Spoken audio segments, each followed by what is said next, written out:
Ah, nice. Good evening, everyone. My name is Francesca Harding, and welcome to With Love from LA. We're spotlighting our favorite independent LA creatives every month, sharing artists who you might not know yet, and bringing them directly to you through conversation and concert. With Love from LA is generously supported by the City of Glendale Arts and Culture Commission. Today's In Conversation guest, who will also be performing his in-concert stream for us next Wednesday, is musician and composer Mark de Clive-Lowe. He was raised in New Zealand, and Japan. Mark has called LA home for the past 12 years. When we're not in the middle of a global pandemic, he's sharing his blend of jazz and electronica touring all over the world. Today, we get to know a bit about his life, his process, and how LA has become a special part of his journey. Let's bring him in. Hi, Mark. Hey, how are you doing? I'm doing well. How are you? I am good. Thank you very much. Thanks for having me in. I'm so excited to chat with you today. You ready to dive right in? Let's do it. Okay, let's start with you just talking a little bit about yourself. I'd love to know where you grew up and how music has become a focal point in your life. For sure. I was born and raised in New Zealand and a little bit in Japan too. My mom's Japanese. My dad was a New Zealander. So kind of grew up in this really kind of uniquely, at that time in New Zealand anyway, uniquely kind of multiracial, biracial, bicultural environment. So it was a really amazing way to grow up. And, my parents weren't musical really. There's a lot of music in their own families, like my grandparents. But my dad, he was actually denied the opportunity to learn music. So he swore that if he ever had kids, they'll learn musical instruments. And so we pretty much did as we were told. And that happened. But for me, the piano specifically, like my oldest brother, Ian, he was playing the piano. And I remember, a lot of times that thing of, you just want to be like your older sibling, and he'd be at the piano. So I go over there and tinkle on the top keys, reach up to the piano, and try and play them. And it just became piano became the thing pretty early on. I think I was 4 years old when my parents started me on lessons, and it was never really a question of whether it would be part of my life or not. It just was. It was this thing that I always did. I mean, even to the point in like high school, I'd be skipping classes to go to the music rooms just to practice or to jam and stuff like that. But it definitely always felt like, this is what I do. It's a big part of who I am. And, when it came to kind of think about professional vocation, there wasn't really much competition. Completely understandable. I mean, I know a lot about your history, just being a fan for a really long time. And I know that you've lived in several different countries on different continents. And now you call Los Angeles home. I wonder what brought you here initially. Okay, so it was kind of strange for no reason at all growing up. I used to say I'll never live in London and I'll never live in LA. And I had no reason to say those things at all. But I was like adamant that was how life was going to be. And so as it turned out, I lived in London for 10 years. And then my second never, LA. I've been here for 12 years now. And that was kind of a lesson to me in showing, how powerful the word never is. I really called that in, I think. But, growing up in New Zealand especially, it was American music which really caught my imagination. Through high school, that was, New Jack Swing and Native Tongues hip hop, and then jazz music, and particularly what happened in the 60s in New York with jazz. So I always felt really attracted to New York specifically, actually, and always imagined, that's where I'm going to live. And as life would have it, I ended up in the UK in London for a decade, and it got to a point where it felt like that chapter of life was pretty much over, and it was time for a new chapter. And then actually my son's mom, we were living in London and we'd separated already. And she got offered a job teaching in Santa Monica. And so we decided we'd kind of go separately together to the States for our son. And for me, LA was the only choice since she was going to be in LA and our son was too. And it just became, an instant love affair pretty much. I think growing up in New Zealand and being so used to having the ocean close by, specifically the Pacific Ocean, and really kind of reveling in our summers, there was a lot about LA which was kind of parallel to that, while still being a major international city, and offering everything which those kinds of places do. So it seemed to be like a nice balance between I got to escape from London, get some great weather, Right. get the ocean, have my son close by, and be in this country I'd always wanted to be in.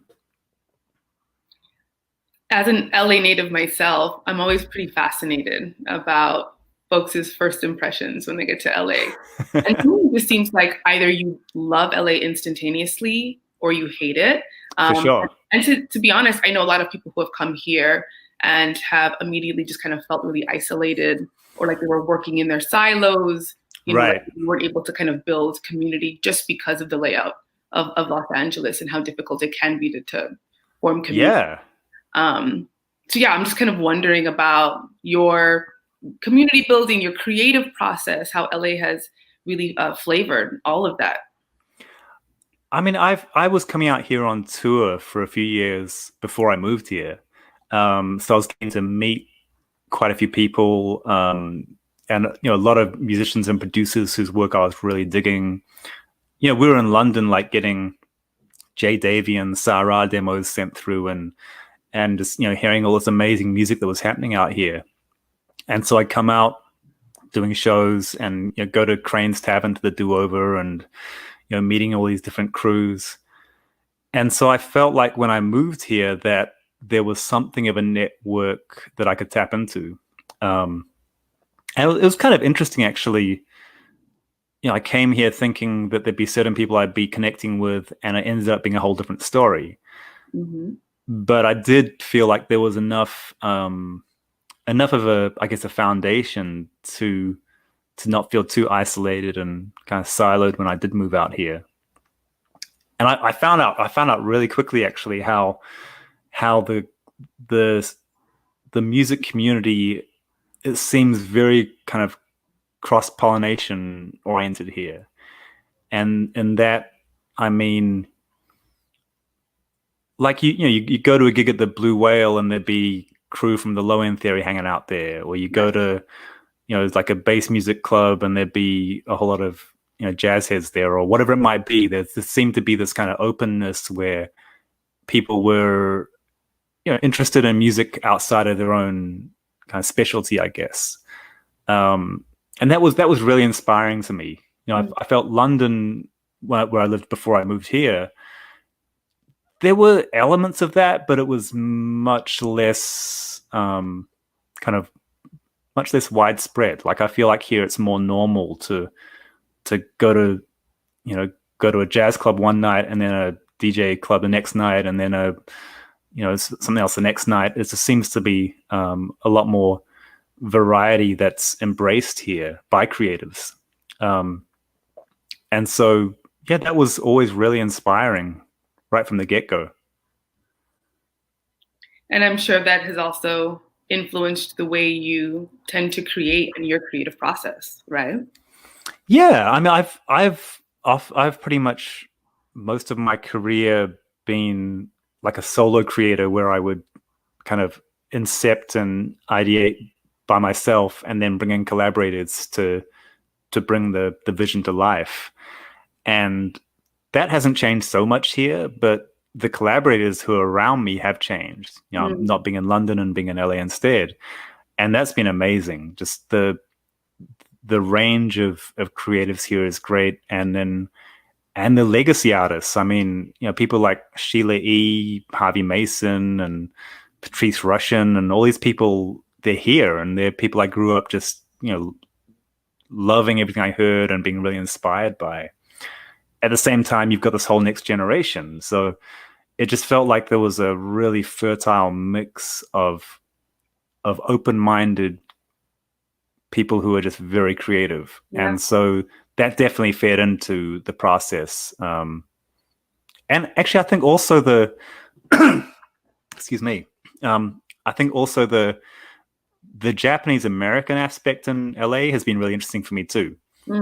Because that, like in New Zealand, there was no Japanese Kiwi kind of contingent, and in London there was no Japanese English contingent.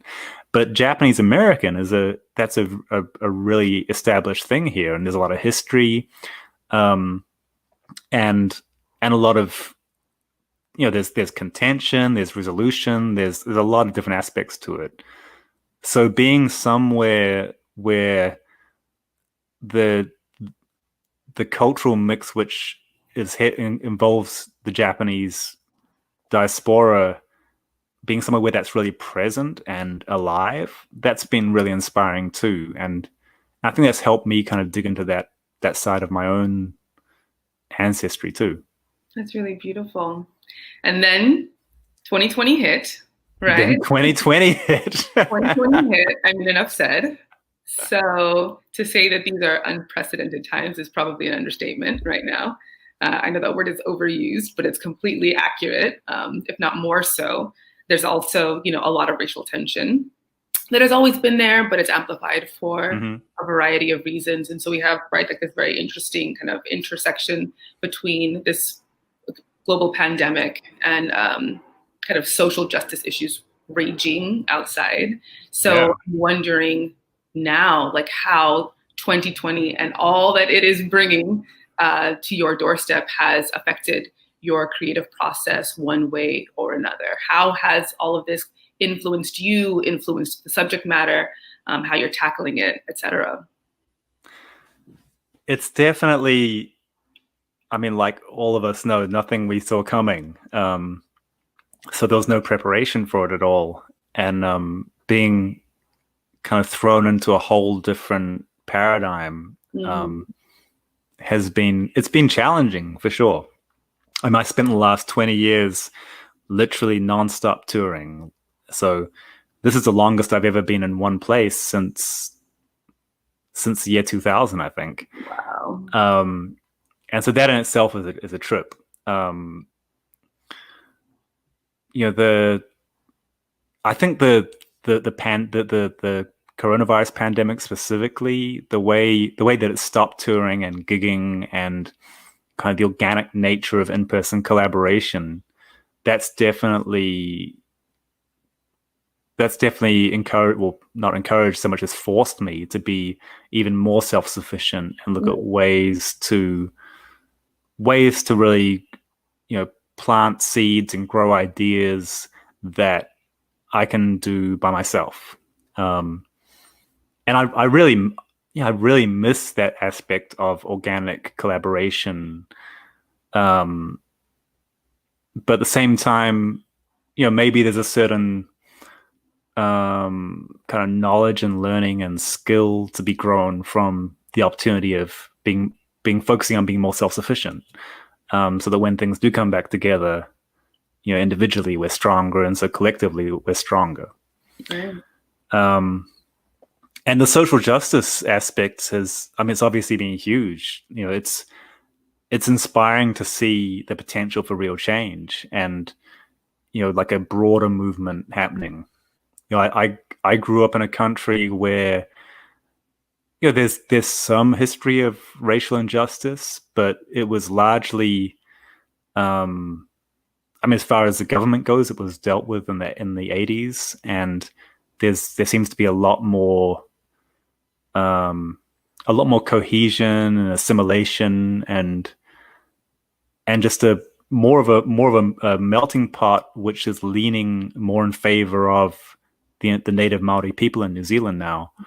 And so it's I've kind of come from a country where it's almost the ideal outcome from like post-colonial times. And so for me, being in America, a lot of it has been a big learning curve, and really understanding a lot of the ideas that have become everyday conversation, around privilege and anti-racism. And then, so many of my peers and my collaborators are, it's a very diverse community. There's a lot of Black musicians and producers and artists I collaborate with, and it's not lost on me at all that there are massive issues and huge changes needed, and how much the culture and the music that I'm into specifically it's Black music, it's Black art, it's Black history. And so, I feel like it's really important to, at the very least, acknowledge that and, understand that all the inspiration that I draw from is from a diaspora that is very much rooted in Africa and the Black American culture. I guess more directly to, like, I've done a couple of live stream sets which have been themed around Black Lives Matter and social justice, and those have been pretty emotional for me personally. Just on a, like, really engaging, I guess, my own empathy and compassion through my creativity is quite a I don't know what the word is. It's very resonant. It's a really resonant way for me to experience an idea and a reality and emotions, rather than, for me personally, rather than talking about it or writing about it, to actually to dig into it via the art is definitely a way for me to connect with it in a way which feels very, very truthful. I mean, I've seen a couple of those live streams that you've done, and your modality, I think, is just so well suited for this time. I mean, you are this multidisciplinary artist, and I think that you are on the cutting edge of technology and incorporating technology into your sets. And so, I've seen you chop up a speech by Tamika Mallory. I've seen you utilize video footage from James Baldwin as your, behind your rig. And so I think that the way that you are tying in, all these different modalities, but, able to tell a cohesive kind of narrative is really impressive. Can you talk a little bit just kind of about that and what you're doing with your live streams right now? Because, I've never seen a live stream without people who are watching being like, this is amazing. Holy crap, like, how are you doing this? And so, yeah, I just would love for you to kind of shed some light on that process a little bit. Well, you're talking about the Tamika Mallory and the Baldwin. Those, like, to be able to have a setup where I can interpolate source material or samples, that really opens up a whole lot of possibility for what I can create. And conventionally, my solo setup, when I'm not with the band, it's really revolved around dance floor sets, and being in an environment where probably everyone else performing are DJs, and so aesthetically, I'm really kind of fitting in with that style and sonic and functionality, like the dance floor. And so in that situation, the sample source is usually acapellas, like songs I love or songs from my own catalog that I'm remixing. But this has been really an interesting time to look at that as a workflow and see how I can apply different ideas to that.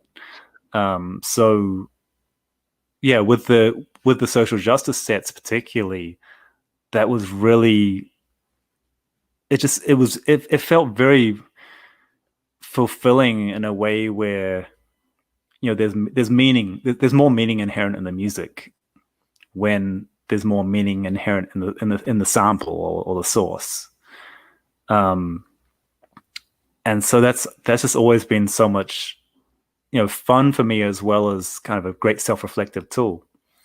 I have this setup where I have a drum machine and keyboards, and I guess for the kind of explaining it for the non-technically minded. It's my playground. It's like a blank canvas. I set it up literally so there's a blank canvas, my palette of colors and my paintbrush, and I can just go to town and take it in whatever direction I want, which gives me a lot of flexibility, and also a lot of opportunity for spontaneity to become part of the creative process. It's super linear too, in that each moment that gets created is what makes the next moment possible. Right. So I love that kind of metaphorically, where it's like life. It's like each thing we do is what we build on for the next step. I don't know if that makes sense, but it does. I mean, I just really encourage everyone to be able to access some of your archived live streams, just because they're really brilliant. Thank you. How else to describe them? I just want to use like every adjective on planet Earth. It's really moving, really emotional, really relevant. And I don't know if that has, if folks need to send it to your Patreon to do so, but just I want everyone to get to Googling, because they're just so timely and so important. I have a question for you. I'm wondering, this idea about the new normal. Yeah. Right?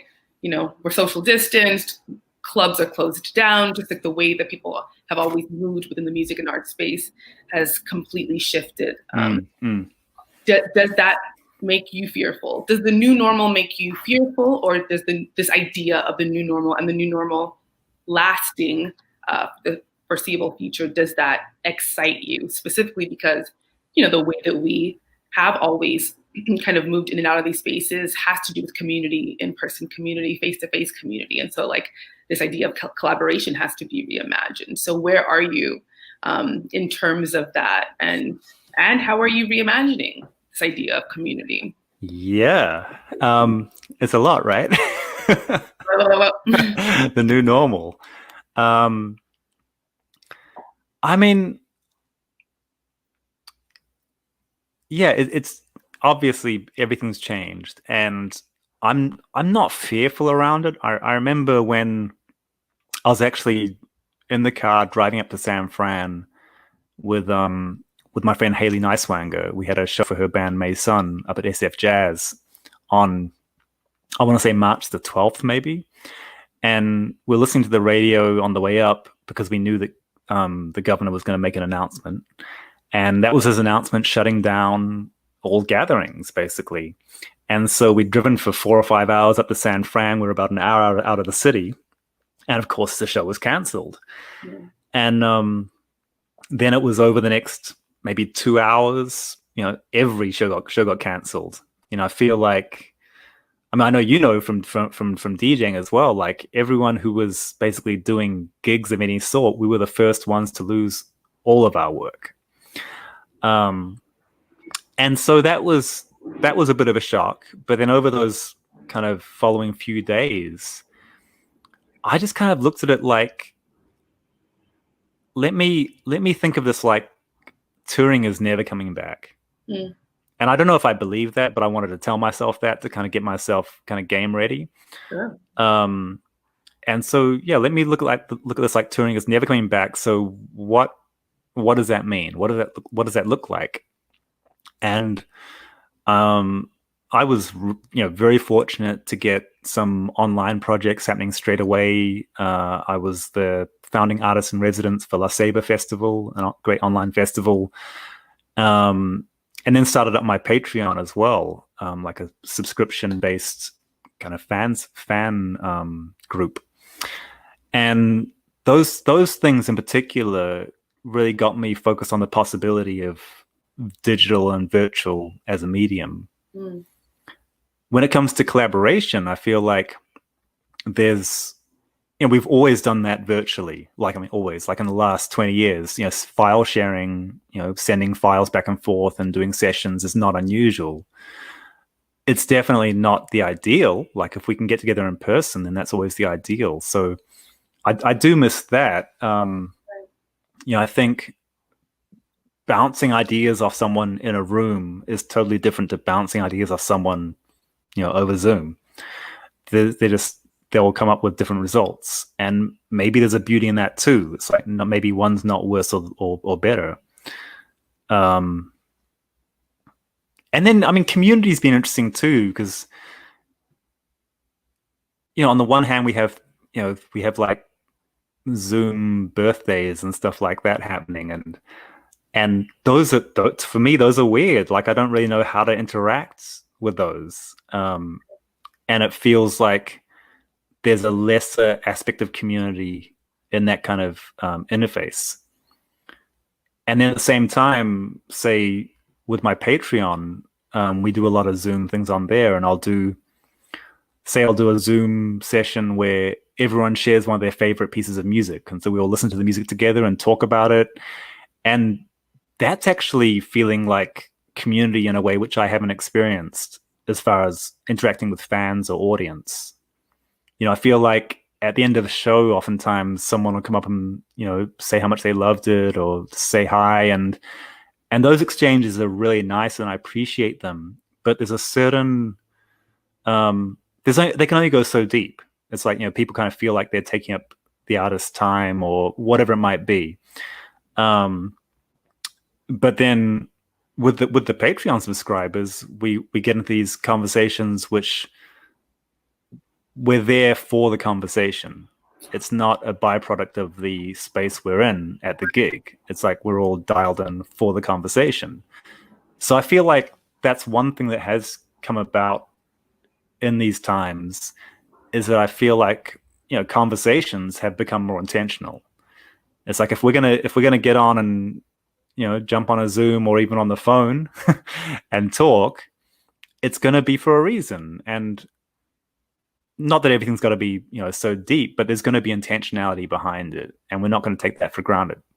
So, I think there are silver linings happening, and as things evolve to however they're going to evolve, I think everything we've been going through is going to, stand us in a better place than we were before, for sure. I'm glad you're positive. I mean, you have to be, right?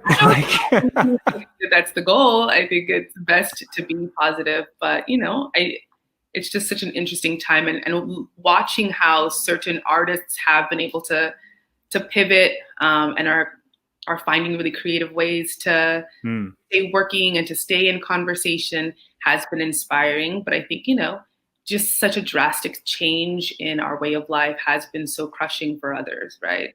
And so it's just nice totally. I mean, it's not easy for everyone, and I totally get that. But it also is just really inspiring to see individuals like yourself who, are staying really innovative and inspired and continuing to create the content that's, keeping us sane. So thank you for that. Thank you. I mean, I'm loving seeing so many artists I love and musicians and everyone just, hosting conversations which we'd never get to see otherwise. And even like with politics, whether it's local or federal or whatever, just, things like Zoom town hall meetings, like, who would have actually gone to a town hall meeting? But we can all just click into a Zoom one, and I think there's something really empowering.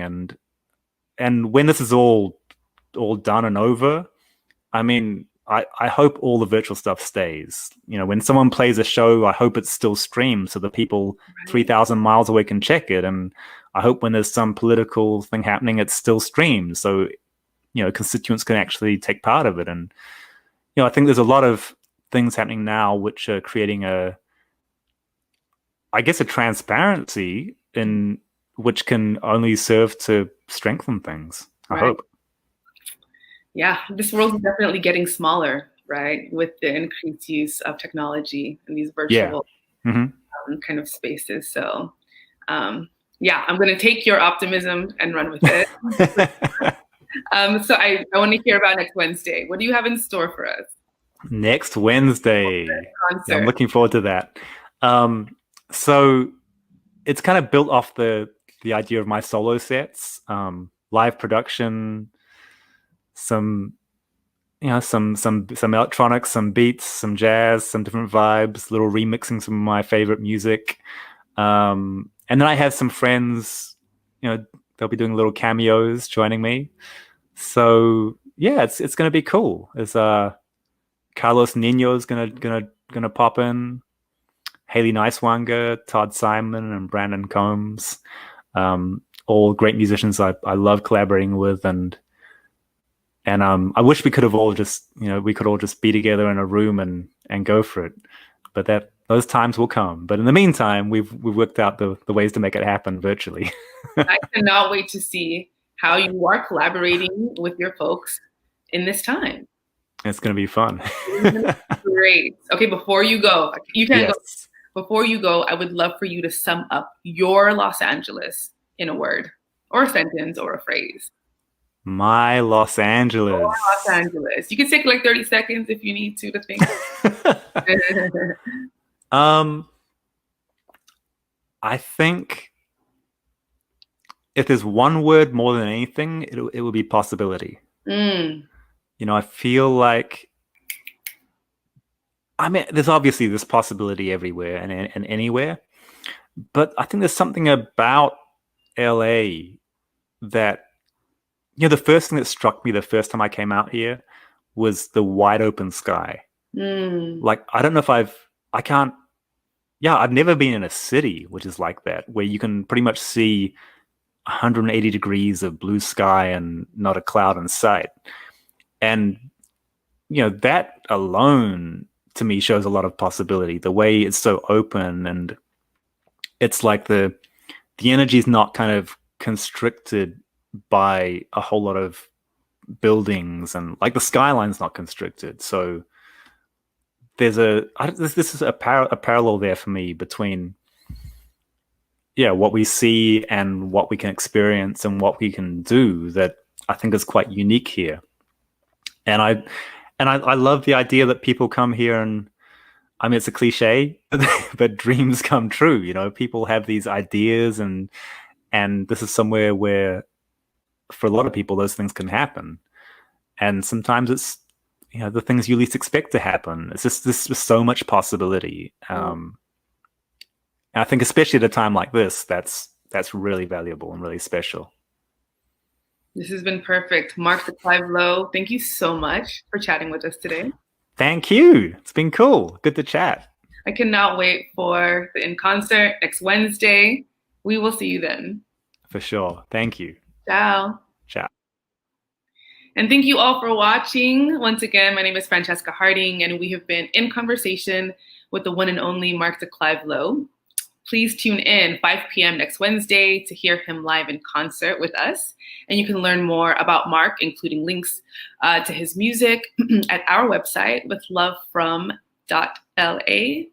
And before you go, please subscribe to this YouTube channel and remember to turn on your notifications as well. Have a great rest of the evening, wherever in the world you are. And it's been great chatting with you. We will see you next Wednesday. Bye, y'all.